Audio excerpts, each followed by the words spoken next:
Olá, vamos a mais uma aula do estudo do livro Libertação. Hoje nós vamos estudar o capítulo 7. E lembrando que o livro Libertação é a sexta obra da coleção A Vida no Mundo Espiritual, do espírito André Luiz, que foi psicografada pelo médium Chico Xavier.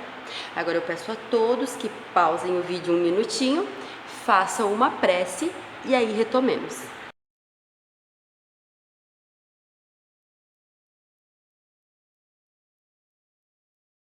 Maravilha! Vamos a mais um dia de estudos.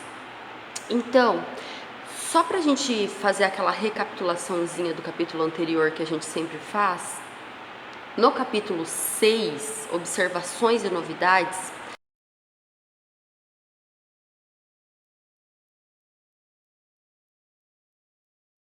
André Luiz e o seu grupo, que era o seu instrutor Gúbio e o Eloy, estavam então em uma cela, um aposento que era um pouquinho melhor do que o que eles tinham passado na primeira noite.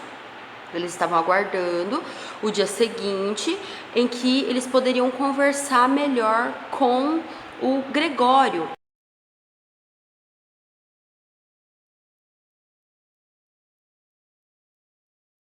que era o governador ali daquela colônia.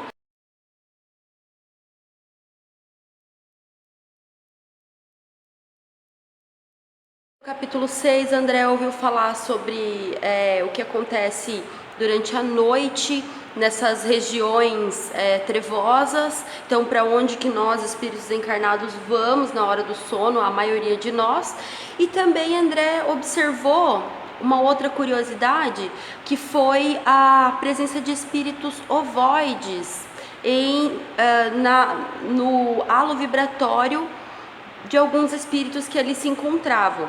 E aí o Gúbio esclareceu que aqueles espíritos era como se tivesse passado por uma segunda morte, onde eles, baseado em uma ideia fixa de baixo padrão vibratório, foram ao longo de anos e anos perdendo a forma perispiritual e transformando-se apenas nesse vínculo de obsessão, então imantados a essas pessoas cujo eles queriam vingança.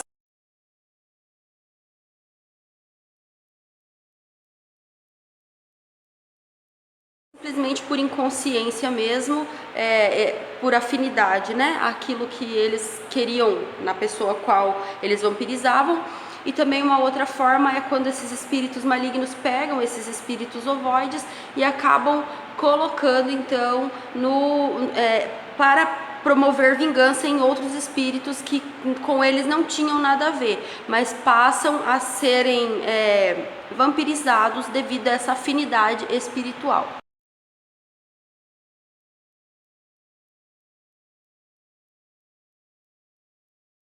Então nós vamos ao capítulo 7, quadro doloroso.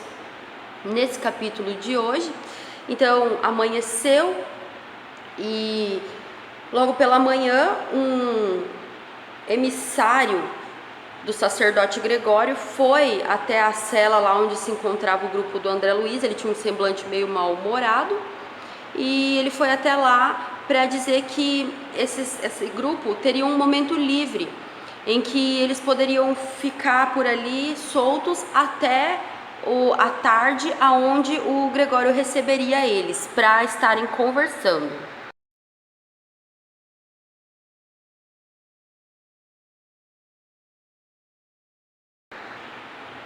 O André fala que foi realmente um desafogo poder sair daquele cubículo em que eles tinham passado a noite.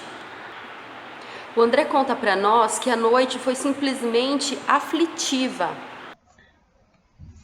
O André fala que não somente o ruído exterior se fizera contínuo e desagradável, mas também a atmosfera pesava, asfixiante. As alucinadoras conversas no ambiente perturbavam e feriam ele profundamente. Gúbio tentou mudar um pouco o foco e convidou André para estarem aproveitando aqueles minutos ali para estudarem um pouco sobre os ovoides.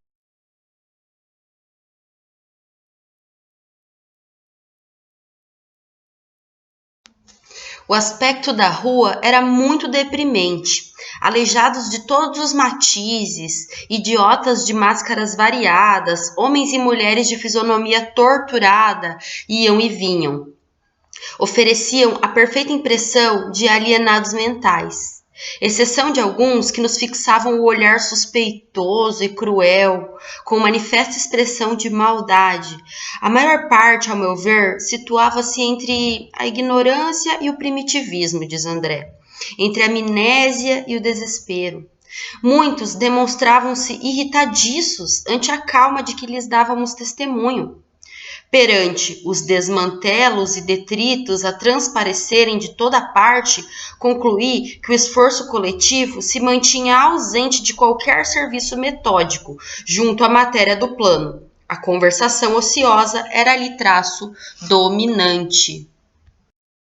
André conta para nós que todas as edificações ali daquele local, exceto os palácios governativos, onde lá no local dos palácios governativos, onde tinha movimentação de escravos e tudo mais, o resto desapontava pelo aspecto do lugar. A parede era revestida de substância semelhante a um lodo, e era assim, o aspecto, ele fala assim que era repelente à visão mesmo, sabe? E outra coisa interessante que ele fala que o olfato, o cheiro do lugar era muito desagradável.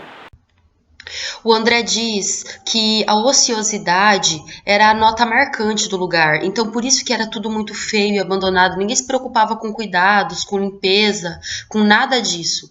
E Gubbio disse que realmente que as criaturas vão se acostumando ao mau gosto quando elas não se preocupam em se melhorar, em higiene, em limpeza, em nada disso. As pessoas se acostumam com aquilo ali.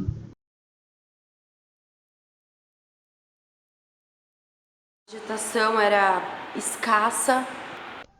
Então a vegetação em todos os ângulos era escassa e mirrada. Gritos humanos, filhos da dor e da inconsciência, eram frequentemente ouvidos, provocando-nos sincera piedade.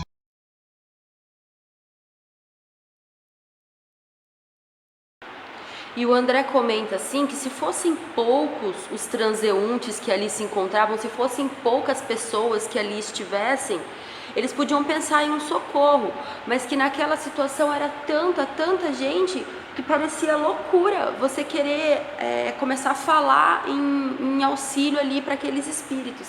E o André comenta também que no máximo o que poderia ser feito ali eram essas operações, essas diligências como essa da qual ele era membro. Era dia, né? Então o André conta para nós que o sol, através de espessa cortina de fumo, cuja procedência não me foi possível determinar, era visto por nós à semelhança de uma bola de sangue afogueado. André vai descrevendo então para nós a observação deles, né? Como que eles estavam vendo o sol lá naquele momento. Perplexos ali com aquilo tudo, Eloy, bem-humorado, né, segundo André conta para nós, ele chega a perguntar pro Gubbio se o inferno é realmente um hospício de vastas proporções. E o Gubbio brinca e diz que sim, que a gente não tem noção de como que a gente não dá importância para as criações mentais da nossa própria vida. A gente vive a vida pensando coisas, agindo de maneira que vai em desacordo do que muitas vezes a gente entende que não é assim que vai proceder. E quando a gente chega lá do outro lado, a gente não vai levar nada além daquilo que a gente cultivou mentalmente, né? A gente vai deixar todos os nossos gostos físicos aqui, peculiares, mas a gente vai levar as vontades, né? A gente vai deixar os nossos familiares, a gente vai levar a saudade, a gente vai deixar a nossa característica aqui para as pessoas da sociedade, a gente vai levar aquilo que de fato a gente é, que a gente sabe que a gente é. Então, tudo isso que a gente cria é que dá proporção a lugares como esses que o André, o Eloy e o Gubbio estão passando agora. O André fala então que eles marcharam atravessando compridos labirintos e acharam-se diante de uma extensa edificação que ele, de boa vontade, vai chamar de asilo de espíritos desamparados. E ele disse que depois da desencarnação dele, poucos lugares deram uma tristeza tão grande no coração dele. Conta que eles foram caminhando e de repente chegaram na extremidade de um planalto que se quebrava em um abrupto despenhadeiro.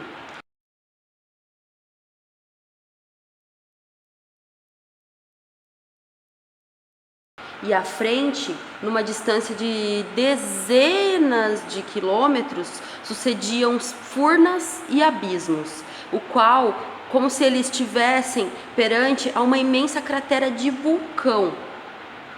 E, porém, esse vulcão, a erupção, ele estava cheio de dor humana, porque lá dentro turbilhões de vozes explodiam ininterruptos, então sem parar, turbilhões e turbilhões de vozes. Pensem assim, imaginem esse lugar. O André conta então que ele e o Eloy estremeceram, que quiseram voltar para trás, mas o Gúbio, firme, explicou para eles.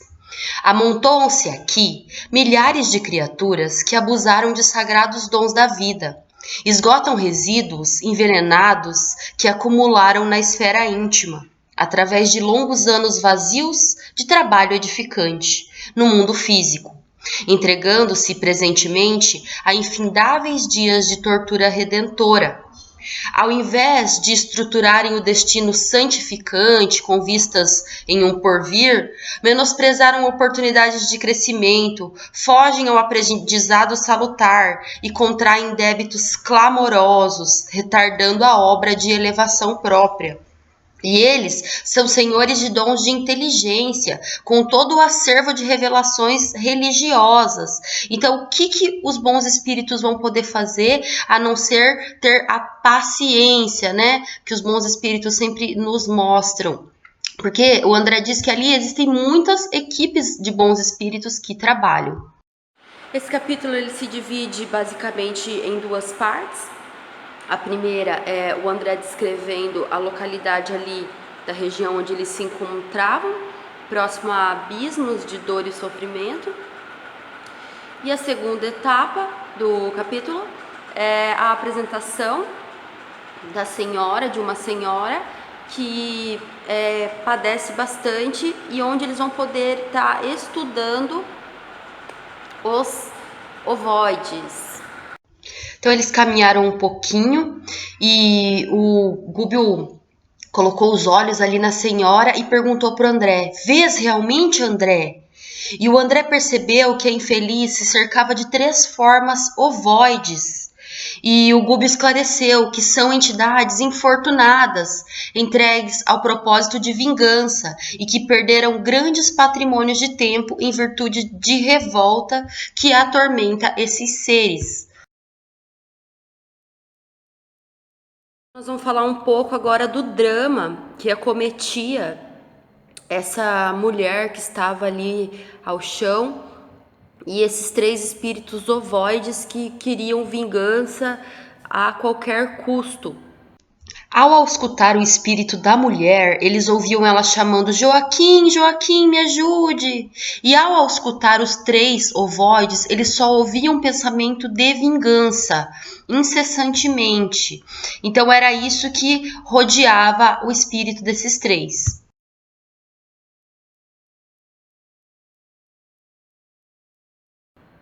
Então o Joaquim, que ela chamava, com certeza o Gúbio disse para nós que era o esposo dela, né? E ele conta que logo que a esposa desencarnou, ele até veio ao encontro da esposa, mas que agora ele não se encontrava ali, provavelmente porque já tinha iniciado um novo processo na carne para estar esperando a esposa, que também provavelmente não se demoraria para reencarnar. Então, o que o André conta para nós?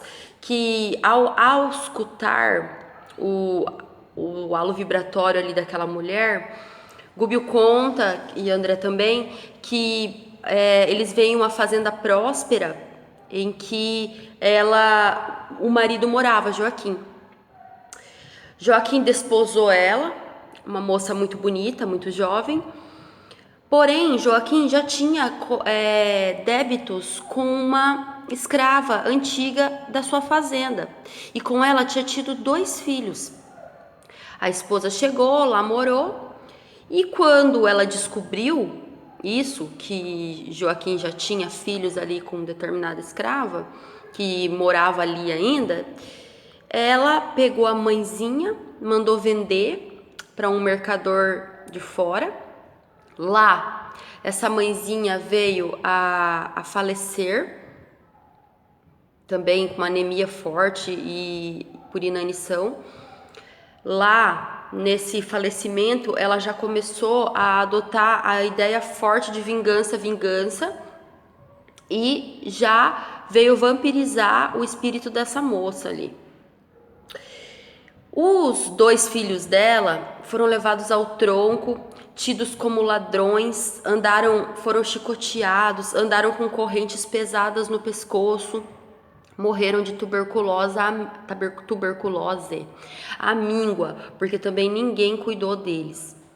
Logo que desencarnaram, vieram juntar-se à mãe ali nesse processo obsessivo. André conta, o Gúbio conta a André, né, que muitos bons espíritos vieram ali para tirá-los dali, para que eles tivessem a opção de se regenerar, mas eles dali não quiseram sair. A senhora também foi visitada por bons espíritos, mas o ódio que ela alimentava, que aqueles espíritos alimentavam por ela, dificultava a conexão dela com esses bons espíritos. Então é como se ela abrisse um guarda-chuva para as boas vibrações, para as intuições. Então ela não conseguia se conectar com esses bons espíritos que vinham ao auxílio dela.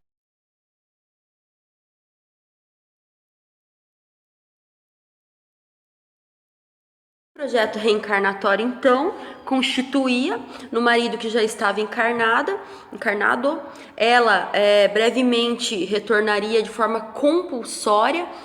O que é isso? Então ela vem sem poder estar planejando muito, sem poder passar um tempo numa colônia de regeneração, onde ela pode estabelecer o psiquismo dela, voltar um pouco mais tranquila. Então ela vem já assim de roldão, já vai logo reencarnar, terá uma infância difícil, uma adolescência também difícil e perturbada, porque o Gúbio conta para nós que ela vai ter sempre imantado ao perispírito dela esses 3 espíritos, esses 3 centros vibratórios que vibram numa frequência diferente da que ela vai estar tentando vibrar quando criança, quando adolescente.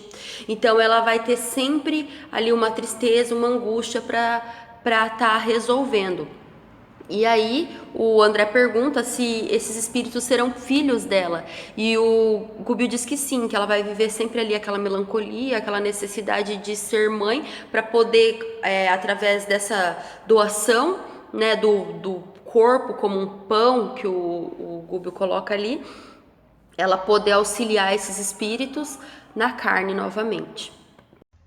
Fica para nós então a mensagem final desse capítulo aí, como: elevamo-nos com aqueles que amamos e redimimo-nos ou rebaixamo-nos com aqueles que perseguimos e odiamos. São poucas linhas, mas que servem de muita reflexão para a gente estar fazendo aí ao longo dos próximos dias. Bom, gente, esse capítulo nos faz refletir sobre a bondade divina sempre. Então sempre a gente tem a colheita livre, né? O plantio é livre, então a gente pode plantar livremente aquilo que a gente quiser, mas a gente sabe que a colheita ela é obrigatória daquilo que a gente plantou. Então Deus deixa a gente plantar o que a gente quiser, para a gente colher aquilo que a gente plantou e assim aprender sobre a justiça divina, acima de tudo, né, sobre a lei do amor, E então, nesse caso dessa mulher, a gente pode observar que toda maldade que a gente pratique para alguém nunca ficará impune.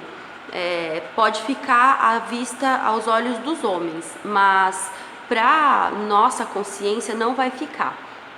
E ao longo das nossas existências, nós somos compulsoriamente obrigados, porque nós nos amarramos, né? Nós nos colocamos correntes a essas pessoas. Então nós somos obrigados a expiar faltas junto com esses espíritos que muitas vezes nós tiramos a oportunidade da vida, da reencarnação, e até que um dia a gente crie consciência e possamos por nós mesmos planejarmos a nossa reencarnação e passando por provas que a gente mesmo pode estar escolhendo, mas isso a gente precisa já ter um equilíbrio mental para suportar tudo isso, para propor tudo isso, e já uma consciência sobre si mesmo muito maior. Espero que eu tenha podido ajudar vocês mais uma vez e até a próxima.